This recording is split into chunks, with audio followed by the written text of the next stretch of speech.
maanta ciwaanaha waxaa qaadanaya Tiger Shroff xidiga actionka aan lagu gaarin Bollywoodka iyo boodboodka soo laabtay taaga poster kale ama wuxuu soo bandhigay kaarta kale oo inaba aan caadi ahayn xilli maanta dhalashadiisa ay tahay taageeraashiisana uu la falgalay saadnadid walaal wuxuu ballan qaaday Tiger inuu ku soo laaban doono wadada guulaha waa wiilkii uu soo barbaariyay hero banti uu sameeyay baagi 2 iyo baagi 3 kadib waxaan ka warqabnaa ninkan sidii corona la soo guda galay waa ka wareertay laakiin this time waxa la baagi 4 kan bagan caadi inuu ku soo sameyn doona ama waxay noqon doontaa 5 September markii tiyaatarada caalamka la saaran wiilkan qabsan doona magaalka marka Tiger maanta ciwaanka qaadanaya posterkaas laga soo bandhigay dab iyo holac aragtidiina ka dibta xidigan wuxuu ku kalsoon yahay filimkiisa inuu noqon doono mid action packed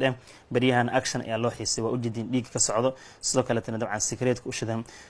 harsha directorka sidoo kale directorkan wuxuu sheegay inuu noqon doono baagi 4 midkii sida saxda ugu soo laaban lahaa wiilkan dhalashadiisa waa maanta 2 Maarso sidoo kale tan actorkan waxa leeyahay wuxuu diyaar u yahay sidii hore uu nooga yaabsaday si ka daran inuu nooga yaabsan doono poster kasta oo filimkan laga soo bandhigay ilaa hadda inaba caadi ma hadee noqon la gabdhaha ku jiraan sandidid oo filimkan la adarka maantana taxanaha franchise waxaan haysta Tiger Shroff oo poster dhiig ka socda laga soo bandhigay sidoo kale tan sigaar u shidan yahay 5 September lagu soo dul qoray sidoo kale this time waxa la isna dasay markaan waxa la sidoo hore kaga barteen Ronio uu ka daran yahay 40 milyan oo qofooda bartiis Instagram ku xiran ayaa si aan caadi ahayn la falgalay markii uu soo bandhigay posterkan Tiger Shroff markii ciwaanada asiga qaadanay bal ra'yigeena ka dhiibta maadaama maanta dhalashadiisa ay tahay wiilka maxaa laga filan karaa